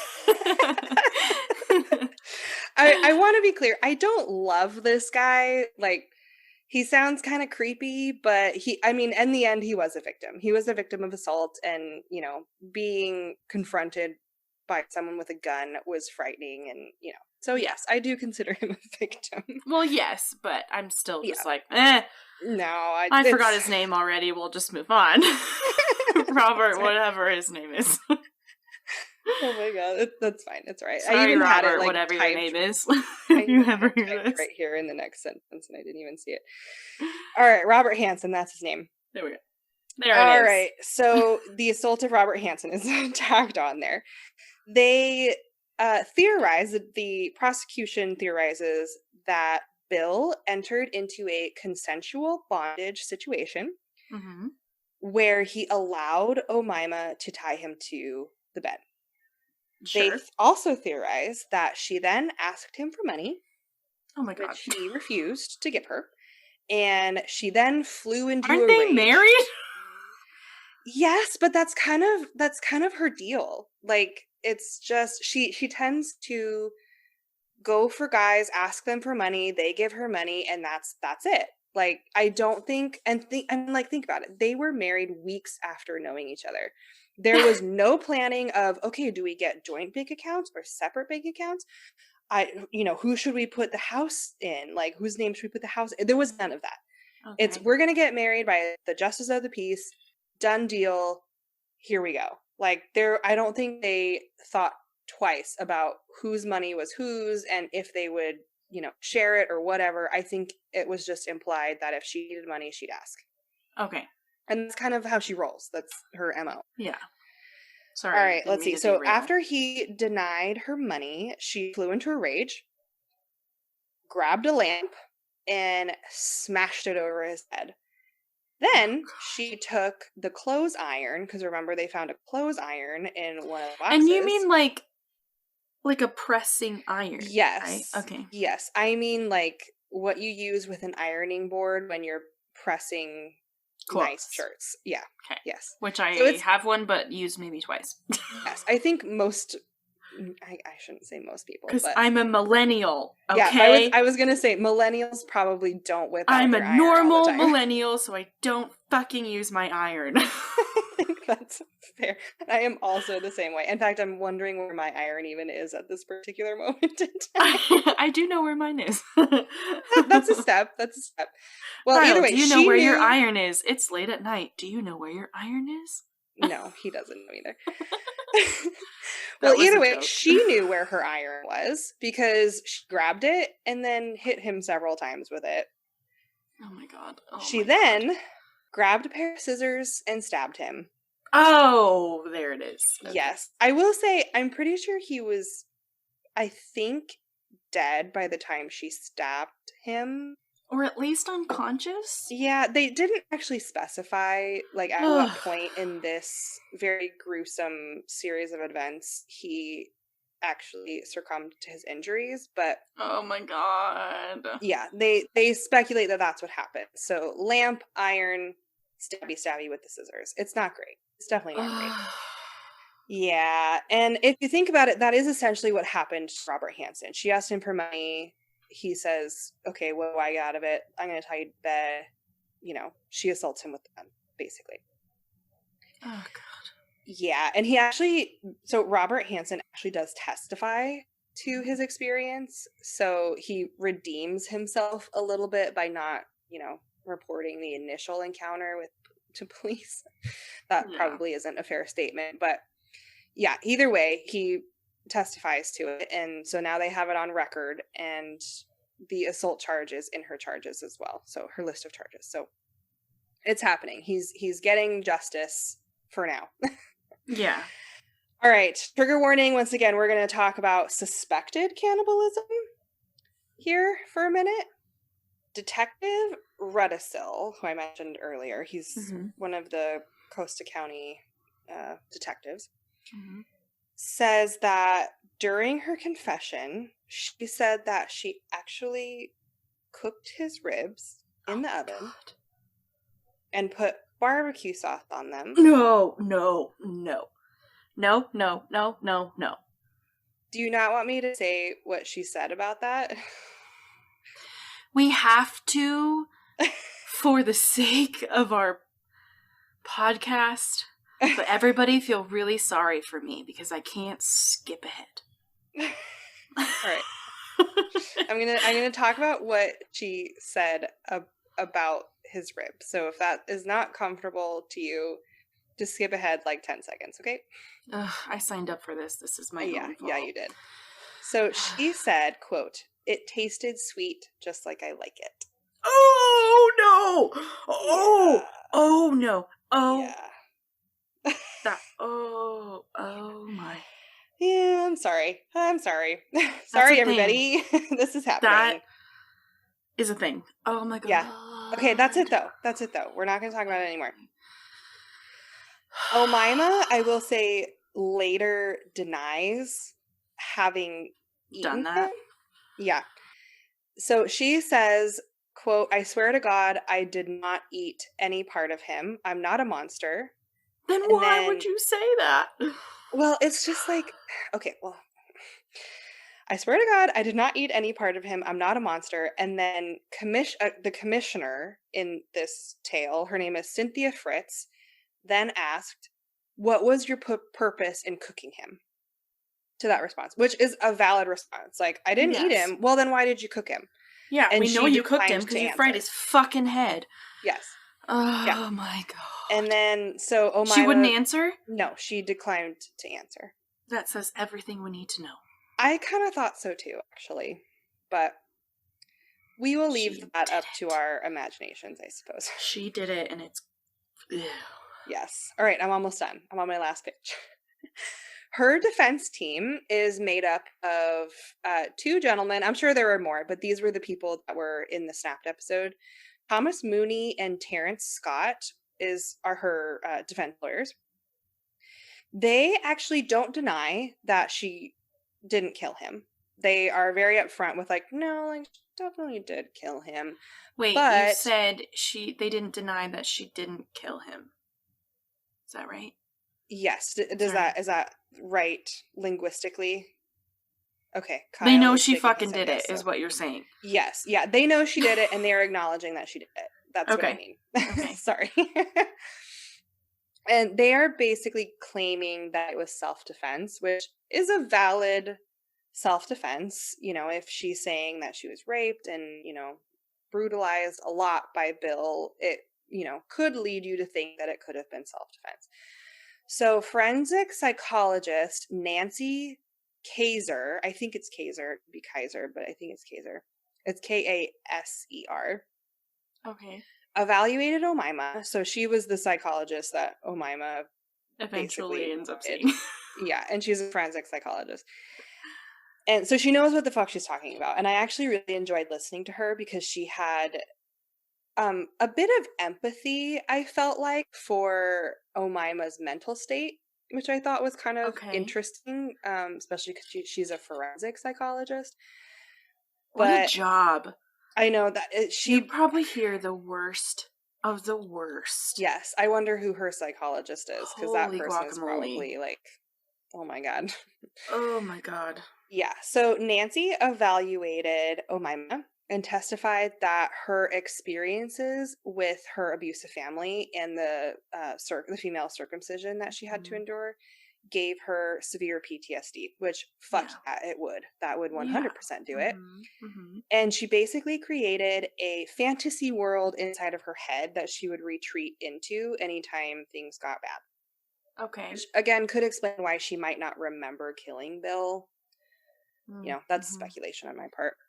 She also describes Omaima as soft-spoken, childlike, sad, and deeply disturbed.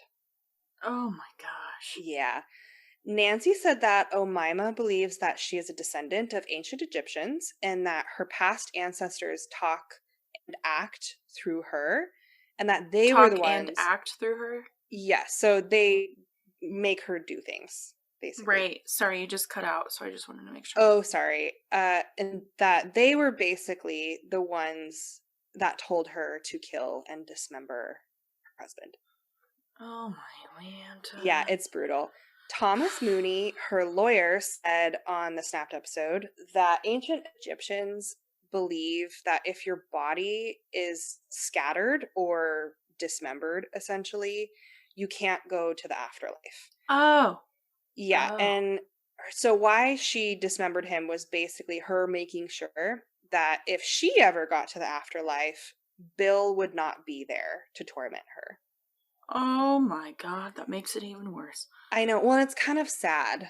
You know, like if all of this is true, he assaulted her and tormented her. If all of that's true, that's really sad that she went to that length to ensure that she would literally never have to see him again in this life or the next. I just see it differently. I see it as like, it wasn't enough to kill him, but you have to like make it so that he can't make it out of this world. Yeah. Yeah. And again, that depends on if you believe in the afterlife and, ancient Egyptians, that's an ancient Egyptian thing. I don't know if that's a current Egyptian thing, but he said that ancient Egyptians believed that, you can't go to the afterlife if your body is separated in any sort of way. Yeah. Those the 5 defense, hairs that fall off may end up leaving you here. I don't know. Well, I know that they, like, when they would mummify people, they would take out their organs. And so then I started kind of, my thoughts kind of started straying. And it's like, well, you are kind of separating parts of you by taking out organs and, oh my God, I didn't even think about that. Well, and you are, in yes. ancient Egypt, you are, I think, traditionally buried with those organs, but they're not inside of you. So I don't know if that's a difference. I don't know. I'm not an Egyptologist, though I would really love to be. I think that would be really fun. We all like to pretend. The organs were put in urns and buried with people, yeah. Yeah. So they were still there, with them, just not inside of that. But anyway, that's just me, kind of my brain kind of going off in different directions. Yeah, that's wild. Yeah. The defense also brings up her negative rape test kit. And I mean, how could you not? Like, that's such a huge part of this. She's claiming that he raped her, but her test was negative. They said that it was negative because he would actually force her to perform oral sex on him almost daily. Okay.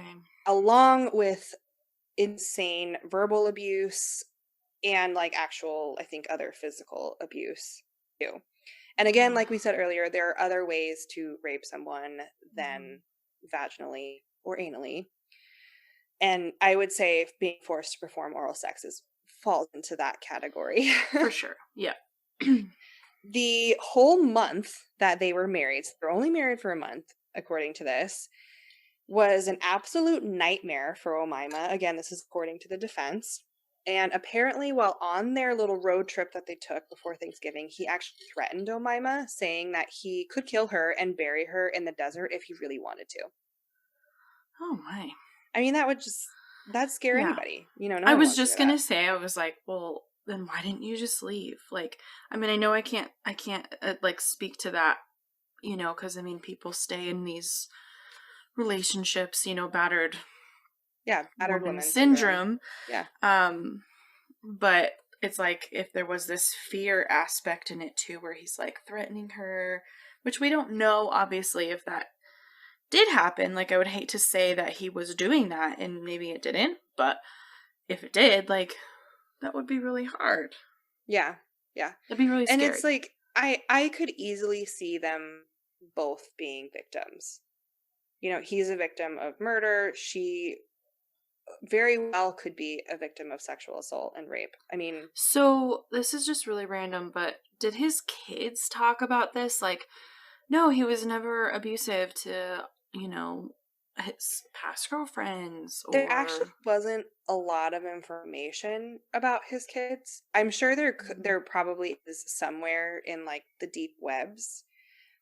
And I didn't go too far into his family, partly because this already was really long and I was trying to kind of keep it pretty, like, concise to the actual crime. Right. But I'm not sure. I'm not 100% sure. That's actually an interesting thought that I feel bad that I didn't include now, but it's okay. I would if anyone's just wonder, curious, I'm sure they could. I would just wonder, like, if there was, like, past girlfriends that were like, no, he was never abusive to me. Yeah. Then that would maybe be something that's like, not that, like, the fact that he was abusive is an excuse to murder him, but still, like, it's a piece of it, and if there was, like, other people that were like, no, that never happened, then it's like, realistically, it probably didn't happen to her. Mm-hmm. I did read that one of his daughters did speak at some point it was either during the trial or during sentencing. I can't remember which one it was. And she basically said that, she loved her father and she's sad that he doesn't get to meet his granddaughter because she had just had a baby. And again, like, his kids were in the picture, but they didn't like her. Right. So I'm sure that I'm sure that they did feel quite a bit of love for him. I have no idea if he was abusive to his kids. I have no clue, and I would hate to imply that without knowing for sure, but it is a logical question that I unfortunately don't know the answer to. Okay. All right, let's see here. Where did I? Okay, so they also say that after she killed him, she woke up the next day to find herself alone with body parts in bags, and she couldn't even remember who Bill was. Oh, wow. Yeah, so she's completely like disassociating at that point. It's just like, nope, Yeah. like that didn't happen. Mm-hmm. Which is, I don't know, it's kind of crazy. And the evaluation from Nancy, the psychologist, I kind of thought that Nancy believed the, you know, I don't know if she necessarily believed that she was a rape victim, but I do think that Nancy understands and believes that she actually is kind of crazy. Yeah. All right. Before the trial ended on January 12th, 1993, so trial was about a month long, a little over a month long, the prosecution showed a video of Omaima and Bill being happy newlyweds in an attempt to show that she wasn't actually a battered woman, which I kind of thought was a shitty move because battered women all over the world have to pretend for their goddamn lives sometimes. So I felt Yeah. like that was kind of a low blow. I don't blame them for showing that. I think that it was probably, they felt it was helpful for their case, but And if I- they truly believed that that wasn't the case and that wasn't what happened, then you could see why they would maybe choose to go that route. Because, I mean, as you said, we don't know if any of this happened. She murdered him, so they're obviously going to, like, try their best to make sure that she gets what she deserves. Yeah. Battered woman or not, like, you murdered someone. Yes. Yeah.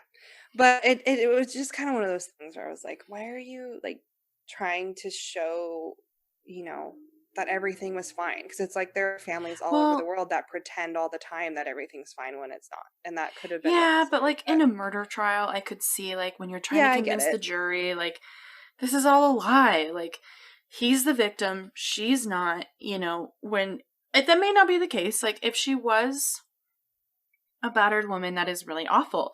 Mm-hmm. But like, if you're trying to convince a jury that she wasn't, then that would be the best way to do it. Good evidence. Yeah, no, I get that. All right, let's see. After a week of deliberations, the jury came back with guilty of second-degree murder. And she was being charged with first-degree murder and assault.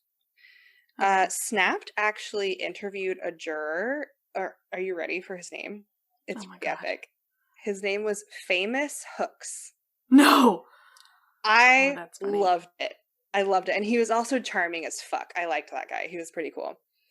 Famous Hooks. He was a juror and he was interviewed on Snapped. I thought that was pretty cool. He said that Bill's criminal record actually was a big indicator to the jury that he possibly could have been abusive towards his wife. Okay. Which I get. As far as I know, his record didn't include like assault or anything like that, but there were some hefty charges on there for sure. Right. There also was not a lot of evidence of premeditation. Even Detective Phillips, he basically said that he was content with the verdict, and he knew that they would have a hard time proving premeditation, so he was comfortable with second-degree murder. Yeah. Which very rarely do you see that, where it's like, she kind of got what she deserved, and, detectives agree, even though it wasn't the maximum penalty kind of thing. I thought that was interesting. Let's see. She was found guilty of assault on Robert Hansen and received 25 to life for her crimes. Okay. Which makes sense. I mean, it was second-degree murder. That makes sense. Right. She is currently serving her time in Central California Women's Facility in Chowchilla, California. And she married again. Oh my god. This is actually for fuck's sake, kind of crazy. She ended up meeting a wheelchair-bound elderly man while in Oh. prison. Yep. And he would actually do Kyle's very shocked by that. He would actually come over and do 3-day-long conjugal visits with her. They allowed her conjugal visits after she murdered her fucking husband. Yes. Oh my Yes, they God. did. But That's he like- turned out fine. And there was even a thing that said that, I think it was a quote from him that said, oh yeah, like I'd go over there for 3 days and there would be a kitchen with knives, and I felt totally comfortable with her. That was, basically what it was. That's not a direct quote, but that's essentially what he was saying. Okay. I mean, there's a whole nother psychological thing that goes into the convict love affair thing, but whatever. Yeah, It's that's whatever. a topic for another day, I suppose. Yeah. So he later ended up dying of natural causes because, again, he was elderly and Or she wheelchair poisoned him. bound. Just kidding. That was conjecture. That didn't happen. He died of natural causes. I'm being dramatic. But he ended up leaving her actually a lot of money, and I thought it was so funny. Of course he did. Yeah, the cheesy narrator in Snapped was basically like, until the very end, Omaima, ultimately got what she needed, a man to take care of her. And it's just like, Oh my God. God. I'm sorry, but the fact that this murderer somehow has probably more money than I do makes me want to fucking die. Yeah, she does. So she's eligible for parole in 2026. Oh my God, that's very soon. Yep. Still refuses to take full responsibility for her crimes. She will be 58 years old when she is released, and she says that after she's released, she's going to go back to Egypt and live with her mother. Oh, thank God So she's not going to be Egypt, here. Watch out. Yeah. Thank God she's not here.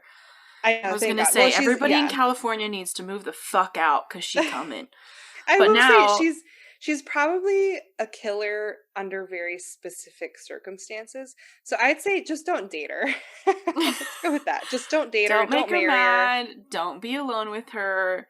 Anybody in Egypt, be careful. Yeah, just be careful. And that is the story, the crazy fucked up story that I'm sincerely sorry for about Omaima Nelson.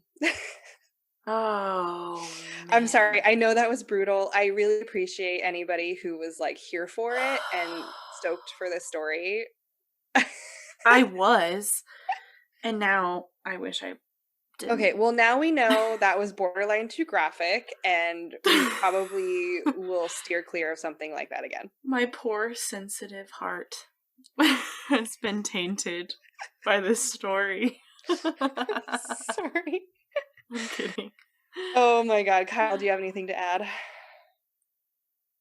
If a man did that, he'd be in prison still or dead. He would have gotten the chair. Yeah. Yeah, he would have gotten the chair for sure. Yeah. I agree. I do. Well, agree. maybe not in California because I don't think they do that there. Yeah, no, that's true. That's true. Life, then it'd be life. But yeah, who with knows? no parole. I did see that on Murderpedia, she keeps trying to apply for parole, I think, or something like that, and she keeps getting denied because they think that she's a risk to the public. And so yeah, she's still in prison, and she'll probably end up serving her full sentence and won't get paroled early or anything. And she also refused to take responsibility for it, so that's another reason why they probably won't parole her early. And I guarantee you she probably has just massive hubris. Describe to people that are less smart than you what hubris is. Like me. And me. Think she's probably like the greatest thing. Oh yeah, like narcissistic. I said that. Yeah, I was like, she's well, and a if you look at diva. photos of her before the murder, she fully embraces like the model aspect. Like in all of her photos, she's posing. Like she knows she's beautiful. She knows she's hot. She's probably smarter than she lets people think that she is. But it was kind of funny. They talked about in the Snapped episode that when she showed up for trial, it was like a light switch. She went from this sexy bombshell to kind of like a frumpy person. And I mean, that happens a lot in trials. Like Casey Anthony was another one where it's like there's all these photos of her dancing on bars and shit. And then she shows up to trial and she's like this sad shell of a woman who's wearing, you know, frumpy clothes kind of things. So, and that was 100% her. So I'm sure she was coached on that. Yeah, that's to make them relatable. Yeah. Yeah, and because she was hot enough to be unrelatable. I will say that. She's really pretty. There's one photo of her. I don't know if she's wearing lingerie or if it's a swimsuit, but it's like a white little bra thing and some white underwear. Again, it could be a swimsuit. I'm not totally sure. But she's just the absolute package. She's smoking hot. It was kind of insane. So I'm sure all of these men were like clamoring for a chance to be with her at least once, which is probably why she got all these men to help her out, basically. Yeah. Yeah. So anyway, that's the crazy story. I apologize if it was too gruesome for everybody. I'll try not to do one that graphic again. I just thought it was interesting. Like it popped up and I was just like, wow, like no one else is covering this. And now I'm kind of figuring out why. But because I'm weak. I thought we could handle it. I thought we could. I thought I could too. I really did. And I'm so sorry that I was a little bitch about it, but that's okay. Now we know. The fried head was too much. The fried head is what fucking did me in. Yeah, it was gross. That's gross. Horrible. That is absolutely horrendous. I can't even. Yeah. Well, and they because it was wrapped in foil too. So they have a photo of it still wrapped in foil. Oh and I was just like, oh my God, it's so gross. It's really bad. Yeah, it was not great. Oh, and I forgot to mention that there were actually on his severed hands, there actually were like bruising on his hands that showed that at some point he had been tied up. So that was another reason why they thought Bill had been the one that was tied up. So yeah, Bill, I'm sorry you were murdered. That sucks. I hope you didn't rape your wife like she says you did. Yeah. But, anyway, thank you for listening to that terrible, terrible, terrible story. Yeah. Let's see. I don't really know how to end it on that horrible. Well, we need to talk about social media. We didn't do that. And my theme for the next week. Yes. Okay, give me the spiel on social media while I contemplate a theme here for a second. Oh my God, I don't know all the social media. You're the one who knows all that. You're the boss, babe. All right. Let me do social media first, and I'll try to think of them at the same time. That's okay. Jillian's the one who's actually in control of this entire thing. I have wanted to do this podcast for a long time. Yeah, she's been begging me for a long time. Yeah, when I first approached Paige, she was basically like, fuck off, I don't have time for that. No. Okay, I was in the middle of trying to start up my doula business, which has, for all intents and purposes, has now failed. That's not true. Because it's COVID. It's COVID. Oh, it's COVID. Yeah. So, now I suddenly find myself with a lot more time on my hands. So here we are. Yes. I called Jillian up. I was like, so about that podcast thing. I flipped my shit. I was really stoked about it. So here we are. I also don't have kids, so I have a little bit more time on my hands too. But let's see. Social media. So let's start with our email, actually. We have an email, everybody. We've talked about it before, but here we are doing it again, and we're probably going to do it every episode, so just get used to it. It is taleswithtwinspodcast@gmail.com. Send us your stories. Any story that you think is fascinating, stories that you'd like us to cover. If you have like a hometown murder that you'd like to talk about, or a haunted house story, an alien abduction story. If you were abducted by aliens, we want to fucking hear about it. So tell us about it. Everything. Yes. We also have Instagram and Twitter. Our handles are @taleswithtwins for both of those, Instagram and Twitter. And then Paige knows more about the Facebook page because I fucking hate Facebook. So she's running the show on Facebook. That one's just Tales with Twins podcasts, and it's actually a Facebook group, and you will be slightly pre-screened. That's about it. You have to be approved. Yes. To get so don't in be it. a psycho. Okay. Yes. We are also new. This is our, I think, 7th episode. So please tell your friends about us. We would love it. We think we're charming as fuck, and we think everybody else thinks that too. So get more people on board.